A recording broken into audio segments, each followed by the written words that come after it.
Hi there, and welcome to Censored but Not Silenced with Rebekah Koffler.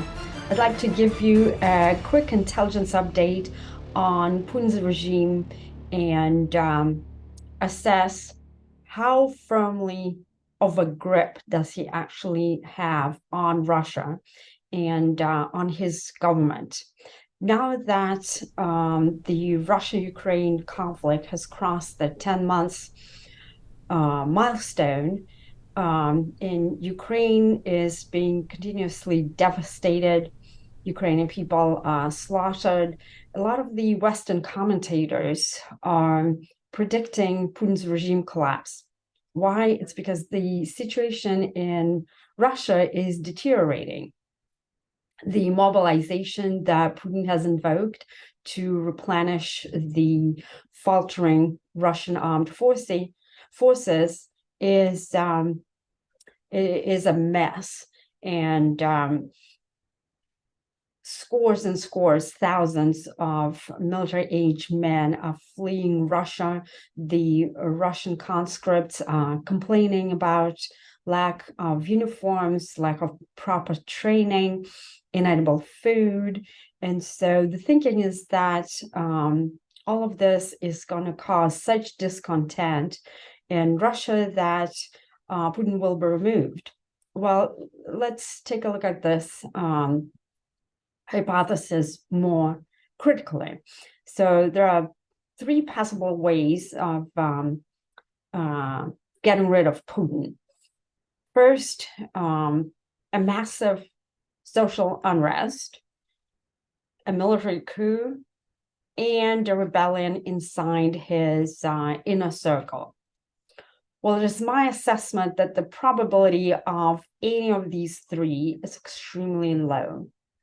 Let's take a look at first the possibility of a massive social unrest. Yes, it is true that Russia is a mess right now, but culturally, the Russians are quite used to really difficult conditions, food shortages. I was born and raised in the former Soviet Union, and food shortages was just a way of life, right? Under the Soviet and communist rule, only government officials had privileges and had literally everything, and the Russian people had virtually nothing. And so this is the baseline, right? It's not something that is going to generate the level of protest and the critical mass required for the ouster of the Russian president. If you look at our own country, the United States of America right now, and the chaos that the Biden administration has created by his and his regime's reckless policies. We've got inflation soaring. We've got food prices are becoming prohibitive for certain segments of their population. People are struggling to fill up gas tanks. Our border is just under siege by illegal immigrants that are going to be placed on government dole. Our government is playing monopoly with the taxpayers' money by providing unlimited foreign assistance and security aid to various countries, including Ukraine, eroding our own combat readiness. So crime is out of control. So it's a mess. But is anyone protesting, on the streets? Is anyone, ousting President Biden? No. In fact, only the railroad workers expressing their discontent more or less forcefully. So, and this is a free country, right? The fear is really not a factor. In Russia, fear is a huge factor. Putin, has a very, very repressive regime, and that dates back to Soviet days, right? He's a former KGB, former being, in quotes, KGB operative. And so the Russians who actually are protesting are risking serving up to 15 years in prison, right? And being designated as terrorists because under the Russian law, even simply criticizing a government official is an act of terrorism, believe it or not. And so that would not only land you in jail, but if you're somebody who's as vocal, as Anna Politkovskaya, a former journalist who covered Chechnya and was a vocal critic of Putin, she was gunned down in her own apartment building. So if you're a prominent critic like that, or Boris Nemtsov, Putin's opponent, also was killed in 2015. And so, no, there will not be a massive protest that will result in the ouster of Putin. What about a military coup? So there's this belief in the West that somehow the Russian military, there will be somebody who's just going to be fed up, and they're going to galvanize a group of people and take Putin out. Well, Putin is not the only one. He hasn't just he didn't wake up one day and decided to wage this war, right? This has been in the works for his entire presidency. And in fact, a special warfighting strategy was developed in order to take on a country like Ukraine that is under protection effectively by NATO and the United States without being part of NATO. And so the Russians developed 4 strategic operations that are intended to bypass U.S. conventional superiority, because they knew that they can't win a war. If the United States were to intervene, they can't possibly win a war head-to-head on conventional basis. And so not only they developed like something called a strategy of indirect action, they also developed a nuclear strategy that envisions the use of low-yield tactical nuclear warhead in order to de-escalate conflict, right? So, and then the other one is strategic operation to defeat critically important targets. And this is what you see right now unraveling in Ukraine. Putin is targeting critical infrastructure, and 80% of Ukraine's infrastructure is now devastated, crippled. So they're freezing in because of the sub-zero temperatures. There's no power, no electricity, no drinking water. And this is all by design. Putin did not himself devise the strategy. The general staff did. Okay, and that's a massive apparatus. There's a special center called Center for Strategic Military Research. The head of the Russian General Staff is Valery Gerasimov, who himself is the thought leader behind the strategy of indirect action. So all these people are in it together. They're not going to oust Putin all of a sudden.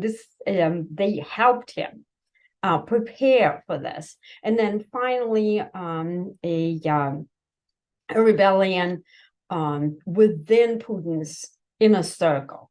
In fact, the Washington Post penned an article a couple of weeks ago, I think, where supposedly some U.S. intelligence officials leaked a highly sensitive intelligence that They even had to include in President Biden's PDB, the Presidential Daily Brief, because they deemed it so important. And that intelligence indicated that there's a fracture within Putin's inner circle. And a member of his inner circle directly criticized Putin himself for mismanaging the war. Well, as a former intelligence officer myself, and I worked with both DIA, the Defense Intelligence Agency, which is the CIA's military counterpart, and the CIA's National Clandestine Service, I'll tell you this. It is highly unlikely that the CIA has penetrated Putin's inner circle. It's virtually impossible. Why? First, because Putin's inner circle is very small. You can count it on, on your two hands, fingers. Most of the people in his inner circle are former KGB officers, right? These are intelligence operatives made of the same stock. They're equally as brutal. Their relationships, date, back to 1970s, 1975. It's a guy such as Nikolai Patrushev, who's currently the head of Russia's Security Council. He's Putin's personal friend, not only colleague. Who this guy is responsible, likely for some targeted assassinations himself. And another one is Viktor Zolotov. Viktor Zolotov is leading Rosgvardia. Rosgvardia is the National Guard. It's a separate agency that was stood up by Putin in 2016, specifically to protect his regime. So Putin and Zolotov are like this. Their relationship dates back also to the KGB days. Zolotov was a bodyguard. He started his career in the KGB in 1970s. And then when Putin was a top official in St. Petersburg, and then later in the presidential administration under Boris Yeltsin, Zolotov was Putin's personal bodyguard. He was also the bodyguard for the mayor of St. Petersburg, Sobchak, and when Putin was Sobchak's deputy, Zolotov was his bodyguard. So these are ruthless people. And so in addition, the members of Putin's direct inner circle are under constant surveillance. There's a technical surveillance system called SORM, Система оперативно-разведывательных мероприятий. Basically, it's technical surveillance. So, and then the risk is immeasurably high. If by some chance the CIA were to recruit such a person, he would be detected and killed immediately. So, but another reason why it's very hard to recruit such people is because the life that they lead, they are being within Putin's orbit, is just so much better than the Central Intelligence Agency could ever offer to such a person for spying on the Putin government and giving us, or selling us rather, these secrets about Putin. And so I worked with sources like that. They're generally not the sources that anywhere close to Putin's inner circle, and they're paid handsomely for the stolen secrets. But the life that they lead here is very, very different. It's very modest compared to what Putin has to offer to them. And so basically this is a situation. It's largely wishful thinking this whole regime collapse and the oust of Putin, wishful thinking basically by the Western observers and by media. Everybody wants Ukraine to win. It's understandable. They're suffering, and so Western observers are just simply grasping for for straws here, looking for any kind of hypothesis for why this war could stop, why Putin would his health. Like some people are projecting that he falls sick or he is already sick with all these sorts of mysterious illnesses. None of it is true. It's just again not even the propaganda, but it's just wishful thinking. But then there's another reason why Western observers come up with this. It's something called mirror imaging. Mirror imaging is a term we use in the intelligence business, is when you project as an analyst Western mindset on foreign cultures and on foreign leaders. And you look at their behavior and you assess it as you would assess a fellow American's behavior. But the issue is that Putin, the Russian people, and Putin's lieutenants, they don't think like Americans. And so Putin's approval rating, unlike President Biden's, that's right now in the 30s or so, given that all the chaos that I just described that he created in our country, Putin's approval rating is at 75%. Still, it dropped about 8 points since March, since the invasion of Ukraine by Russia, which Putin initiated on February 24th of this year. So only 8 points drop, and 78% of Russians still trust Putin. It's just not, again, it's just wishful thinking. So bottom line, and if you want details, please go on Fox News website and check out my piece. And the piece is called Putin's Regime Collapse is Largely Wishful Thinking by Western Observers and the Media, by Rebekah Koffler. If you like this intelligence update, please subscribe to my channel. Visit me on social media. I am on Twitter, Getter, and True Social, Facebook, LinkedIn. My handle is at Rebekah0132. Visit my website, RebekahKoffler.com. Send me a note, and I'll catch you later. Thanks.